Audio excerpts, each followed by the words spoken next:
The dinner was Claudia's idea. That was the first thing I thought when I pulled into the driveway of my mother-in-law Renata's house on that Saturday in October, 3 weeks before the wedding. Claudia, my sister-in-law, my husband Derek's younger sister, the bride-to-be, had called me 4 days earlier with the specific energy she reserved for requests she was disguising as invitations. "It's just a small thing," she'd said, her voice carrying that particular brightness that meant she'd already decided everything and was simply informing me. "Pre-wedding dinner at Mom's. Immediate family only. You'll come, right?" Immediate family. I'd been married to Derek for 6 years. I still sometimes felt like a guest being evaluated for permanent residency. The October air had a bite to it. I sat in the car for an extra moment, watching the warm light spill from Renata's kitchen window, watching the silhouettes move behind the curtain. Derek was already inside. He'd come straight from his Saturday shift. I'd driven separately because I'd told myself it was practical, but really it was because I wanted the option of a door I could walk out of on my own schedule. I checked my phone. One unread message from my business partner, Diane Chen. "Monday confirmed. They're sending the full term sheet." I let out a slow breath, locked the phone, and went inside. The kitchen smelled like Renata's pot roast and the specific floral candles she burned for every occasion that mattered to her. There were 8 of us. Renata at the head of the table she'd set with her good dishes, Derek beside her, Claudia and her fiancé Bryce across from them, Derek's older brother Theo and his wife Luz, and Renata's sister Aunt Meredith, who drove up from the coast for anything involving food and family drama in roughly equal measure. "Nora!" Renata crossed the kitchen to squeeze both my hands, and her warmth was genuine enough that I felt the tightness in my chest ease a fraction. Whatever her daughter thought of me, Renata had always been kind. I was worried about traffic. "Just a little on the bridge." I kissed her cheek. "It smells incredible in here." Pot roast, and Claudia brought that apple cake from the bakery on Ferris Street. She lowered her voice. "The expensive one." Of course she had. Claudia had a gift for gestures that looked generous and cost someone else. I moved into the dining room and found my seat next to Derek, who squeezed my knee under the table without looking up from whatever Theo was saying. Across from me, Claudia was glowing in the specific way of a woman 3 weeks from a wedding she'd been planning since she understood weddings were a thing that happened. Her dark hair was down, and she wore a cream blouse that photographed beautifully, which I suspected was not coincidental. Bryce sat beside her looking amiable and slightly overwhelmed, the way Bryce always looked, like a golden retriever someone had put in a collared shirt. "Nora," Claudia smiled at me. "How's work?" "Busy," I said. "Good busy." "That consulting thing?" This from Theo, helping himself to bread. "Software firm," I said. "We're finishing a contract cycle." Theo nodded with the polite disinterest of someone who found anything not related to his own contracting business slightly theoretical. Luz, beside him, caught my eye and gave me a small smile. She and I had arrived at the same immigration status in this family around the same time, both married in, both watched from a comfortable distance by Claudia, and we had an unspoken understanding that required very little maintenance. The first half hour was easy.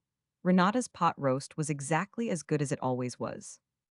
The conversation moved through the wedding seating chart, Bryce's family flying in from Tampa, Theo and Luz's renovation, Aunt Meredith's neighbor who had apparently done something inexcusable involving a property line and a row of hedges. I ate and listened and contributed just enough to be present without being prominent. Derek refilled my water glass without being asked. It was fine. It was almost nice. Then Renata brought out the cake, and Claudia cleared her throat. Actually, before dessert, she pressed her palms flat on the table, and I recognized the gesture. It was the same one she used when she was about to say something she'd rehearsed. I wanted to talk about the rehearsal dinner. "Since we're all here, of course." Renata settled back into her chair with the patience of a woman who had learned to let Claudia unspool at her own pace. "So Bryce and I have been going back and forth on the venue." Claudia glanced at him and he nodded on cue. "And we've landed on La Merida, the private room." Theo whistled low. "That's not cheap." "It's the wedding week," Claudia said, which was her way of closing a topic. "But here's the thing. Since Derek is best man, I think it's only fair that he and Nora cover half the cost. For the rehearsal dinner, since it benefits everyone." The table did a particular thing in that moment, not silence exactly, but a held breath. Derek's knee went still under the table. I kept my face arranged pleasantly. "How much is half?" Claudia named a figure. $4,800, which she delivered the way you'd announce a movie time, like it was simply a piece of scheduling information. "Claudia," Derek's voice was careful. "We talked about this. You paid for the engagement party, which was a gift, not an obligation." She cut the distinction like she'd been sharpening it for days. "This is different. This is the rehearsal dinner." Derek is standing up there with Bryce. It's a shared event. We weren't consulted on the venue. I'm consulting you now. She smiled at him, and the smile had that serene quality she deployed when she felt she'd already won. It's 3 weeks out. Deposit's already placed. The deposit was already placed. Of course it was. Derek looked at me. It was a brief look, private, loaded, the specific frequency of married people communicating in a room full of family. He was asking whether I was going to say something or whether he should handle it. And underneath that was the older question he'd been asking for 6 years. How much does this cost us? Not money, just how much. I looked back at him and gave the smallest possible shake of my head. Not yet, let us think about it, Derek said evenly. There's not a lot of time to think. Claudia's smile held. I just need to know by Tuesday for the final count. Tuesday, he said. Fine. And that was the moment I thought it would end.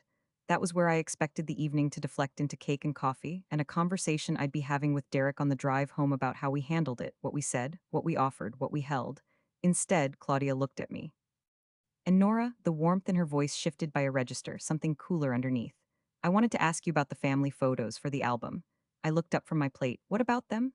I want it to be cohesive, visually. She paused, and in that pause I felt the preparation in it. I've asked everyone to wear the palette I sent, ivory, blush, soft gold, very simple. I got your email, I said. Good, so, another pause, deliberate. I was thinking for the formal portraits. The ones that'll actually go in the album and on the wall at Mom's. She glanced at Renata, who was watching her cake. I think it makes sense to do those with just the immediate family, blood family. The table held its breath again. This time it was different. I heard what she meant. I understood it the way you understand cold water immediately in the body first. I'm sorry? My voice came out level. I was proud of that. It's not personal. Claudia said it quickly, practiced. It's just the portrait wall at Mom's is really about the core family. Mom, Theo, Derek, me, and Bryce's family on his side.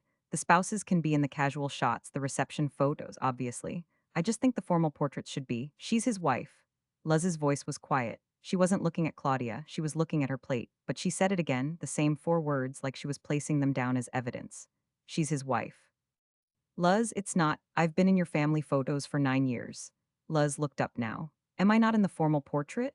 The hesitation on Claudia's face lasted exactly long enough to answer the question.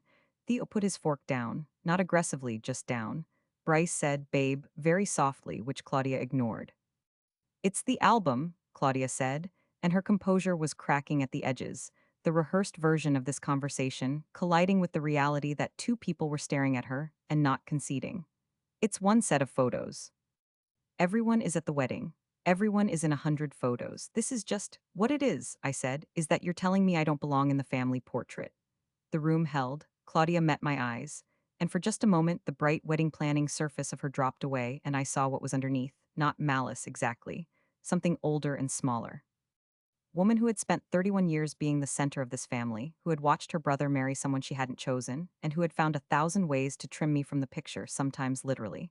Nora! Her voice gentled in the way that meant she was recalibrating. You're reading into this. I'm repeating back what you said. I said the formal portraits, the immediate, I'm married to your brother. I picked up my fork again. My hand was completely steady. I'll be in the photos. It wasn't defiant. I didn't raise my voice. I just said it the way you say something that's already true, and I went back to my dinner. Claudia opened her mouth, and Derek said, quietly but with a finality I recognized, let it go, Claude. She let it go. The conversation moved.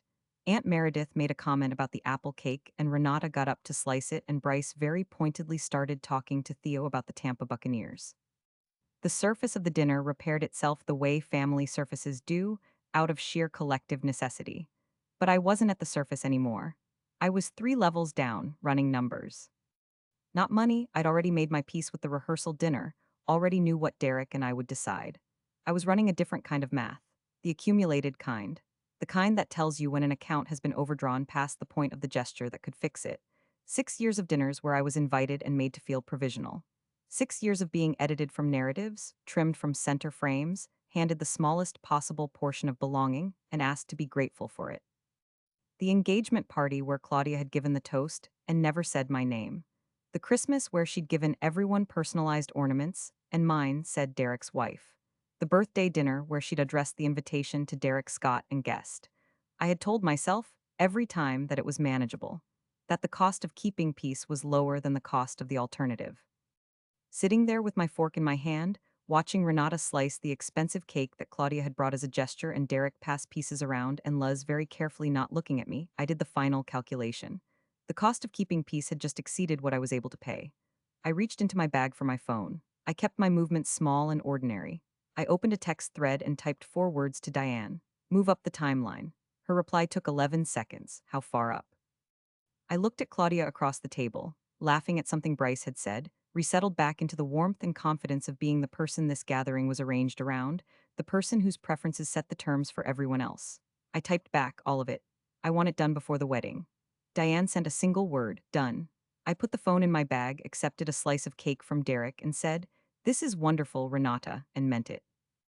Nobody at that table knew that I had just made an irreversible decision, but I had crossed the line. Not from anger I'd felt before and managed. This was something quieter than anger, something that had simply finished weighing itself and come up with an answer. I had spent 6 years managing Claudia's version of me. I was going to spend the next 2 weeks becoming my own. On Monday morning, when Renata's kitchen was just a memory and Derek was at work and the house was quiet, I made 4 phone calls. The first was to our company attorney, Allison Bradbury, who had been waiting on my word for 3 months. The second was to the bank to confirm the wire authorization we'd set up in August. The third was to the building management company to finalize the lease on our new office space, the one Claudia drove past every single morning on her way to work, with its full floor windows and the sign going up on the exterior next week. The fourth call I made was to Diane. "Tell me it's actually happening," she said instead of hello. "It's happening," I said. "Schedule the press release for the Friday before the wedding." A beat. "Nora, that's the Friday before the wedding. Do it?" She laughed, not a mean laugh, but the specific laugh of someone who has watched a very patient person reach the end of their patience and is choosing to stand back and appreciate the view. "Done," she said. "I'll have the draft to you by Wednesday." I hung up and stood in my kitchen in the quiet October light and felt something settle in my chest. Not relief. Something more structural. The feeling of a foundation that had been poured and was now hardening. 2 weeks. I had given myself 2 weeks to let everything position itself correctly. Then I was going to walk into that wedding, and I was going to let the world see exactly who Nora Scott was. And Claudia was going to have to decide whether she wanted to be in the photo. The wedding was held on a Saturday in early November, at a vineyard venue 40 minutes outside the city. It was genuinely beautiful, Claudia had taste, whatever else could be said about her. String lights through the oak trees, long white tables in the barn, flowers in the ivory, and blush she'd sent in the palette email. I wore deep gold. I had picked it deliberately. I was in the palette. I was in every photograph. The rehearsal dinner had happened 2 nights before. We'd paid $2,400, our negotiated half, and Derek had held my hand under that table too, and I had smiled at Claudia's toast and laughed at Bryce's brother's speech and let the evening be what it was. The press release had gone out the morning before. It was a modest announcement in the trade press, the kind that circulates in business development circles and corporate technology procurement and the specific industry where we operated. It detailed the completion of a 2-year contract with a regional healthcare system, a contract that had been the largest in our company's history, and the launch of our expanded division, headquartered in the new office space, projected to triple our revenue over the following 18 months. It named me by full name and title. It ran with a photo. By the rehearsal dinner, I had 47 messages waiting on my phone. By the wedding morning, it was over 120. I had not said a word about any of it. I knew who among the wedding guests moved in circles where the news would have reached them. I knew the precise geometry of what was about to walk into that reception. Derek knew. He'd read the release on his phone that Friday morning with his coffee halfway to his mouth, and he'd looked at me over the rim of his mug and said slowly, "You could have told me." "I did tell you, in August. You said you trusted me." A long pause. "I do trust you." Another pause. "How big is it?" I told him the number. The full projected figure, not the modest one. His coffee went down on the counter and he sat there for a moment and then he started to laugh, not at anything funny, but the kind of laugh that comes when something is larger than your nervous system knows how to process any other way. "Does Claudia know?" he asked. "Not yet," I said, and he had looked at me, really looked, the way he did when he was seeing me fully and not through the context of his family, and said, "Okay." Just that, okay. That was Derek. That was why I'd stayed through 6 years of portrait walls and guest invitations.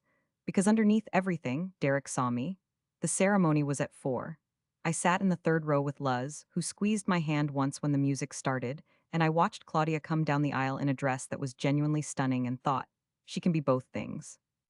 She can be petty and vain and sharp-edged in the specific ways she's always been, and still be a woman who loves her brother, who loves her mother, who is marrying someone and meaning it. People are not one thing. I wasn't asking her to be. I was just done letting her be the one who drew the lines. After the ceremony, during the cocktail hour on the vineyard terrace, it started. The first person to find me was a man named Jeffrey Warwick, who ran procurement for a hospital network in the northern part of the state and had been in my professional orbit for 2 years without quite crossing into actual conversation. He came across the terrace with his champagne and said, "Nora Scott, I read about the Harbor Path contract yesterday." "Did you?" I said pleasantly. "Half of my board is talking about it." He looked at me with the specific attention of someone recalibrating. "How long have you been in this space?" "7 years," I said. "Under the radar, mostly." "Not anymore." He handed me his card, an actual physical card, which told me he was old school enough to carry them. "I'd like to set up a conversation. When things settle. I'll have Diane reach out Monday," I said, and he nodded and drifted back toward his wife with the energy of a man who had just adjusted his mental map of the room.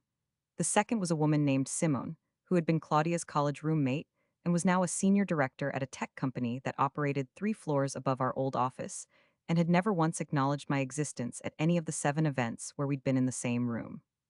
She appeared at my elbow near the bar and she said, "I didn't realize you were behind Vistalon's integration. We've been circling that system for 2 years." "It's a good system," I said. "It's brilliant," she said, and the shift in her register was a specific kind of music. "I don't know how I didn't know this about you." I smiled. "I'm fairly good at being underestimated." She opened her mouth, closed it, and laughed the slightly uncomfortable laugh of someone who just understood a joke in which they were also the punchline. I was gentle about it. I was never not gentle. But I let the laugh sit in the air for a half breath longer than necessary before I moved on. That was how the cocktail hour went. Gradually, then all at once, the room began to reorganize itself around a new understanding of who I was. And because it was a wedding, because everyone was dressed in their best and had champagne in hand and were disposed toward goodwill, it happened softly. Conversations, introductions, the particular social electricity of discovery. I did not seek out Claudia. I didn't need to, she found me.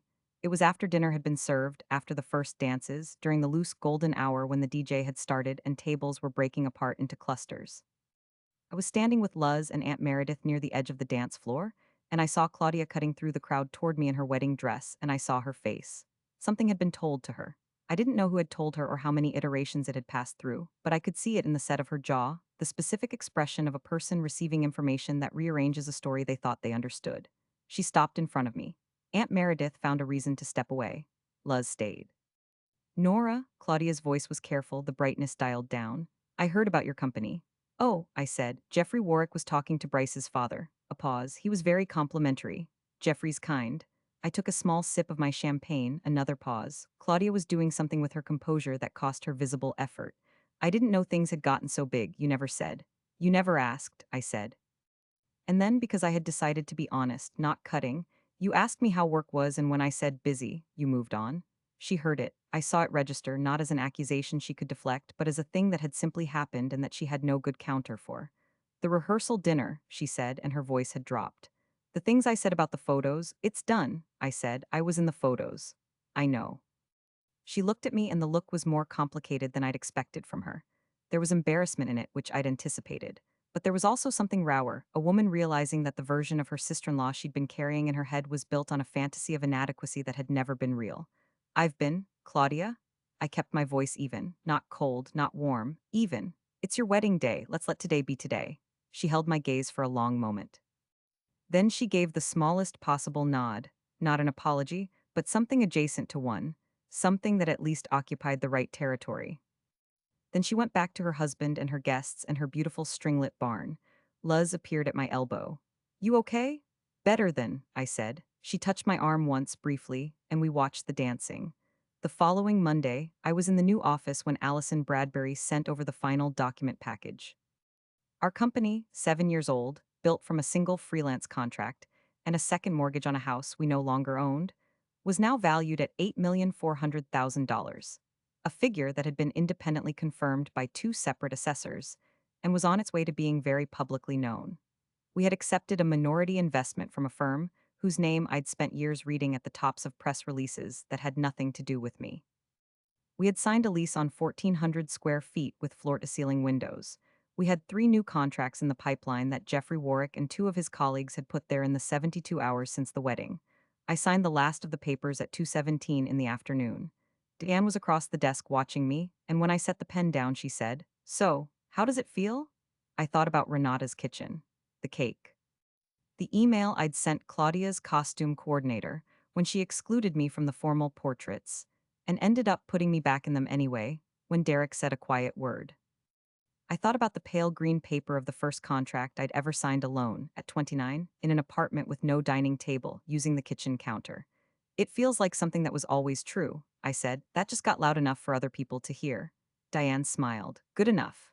I looked out the window at the street below, at the people moving, the city moving, everything continuing in its ordinary way.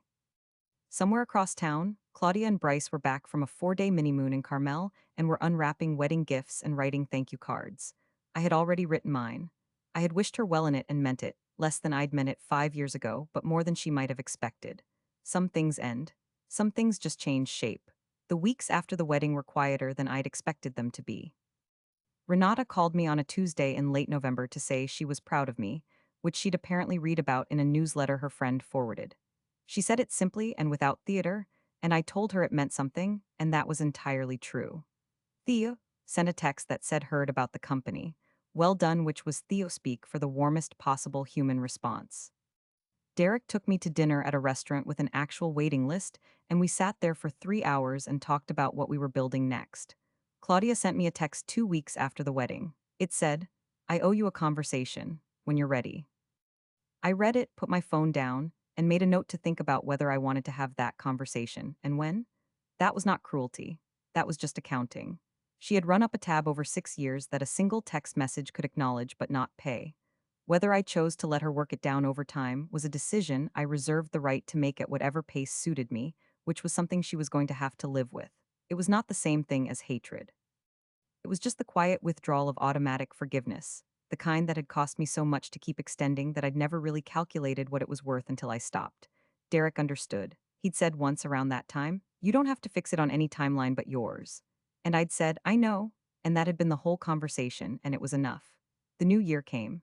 The office officially opened in January with a small reception for clients and partners.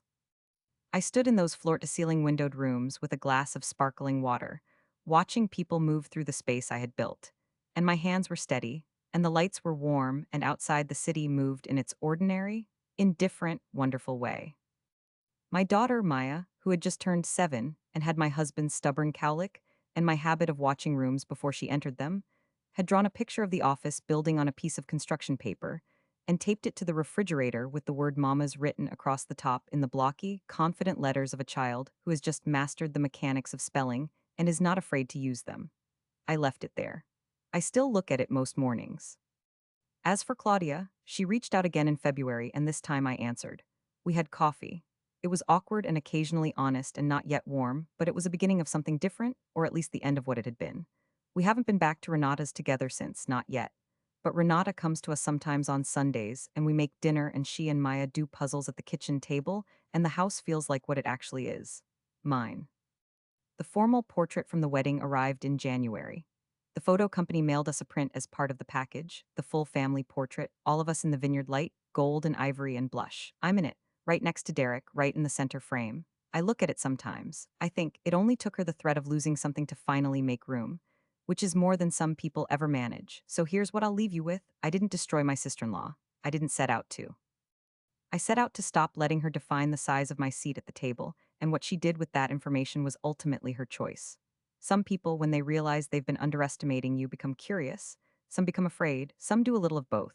What I know is this: I spent 6 years being manageable, reasonable, small enough to fit into someone else's version of what I was allowed to be. I don't do that anymore. Not for family, not for anyone. So I want to know what you think. Was I wrong to wait that long? Or should I have let it go even sooner, just walked away years ago and saved myself the trouble? Tell me in the comments. Because I genuinely don't know if I waited too long or just long enough.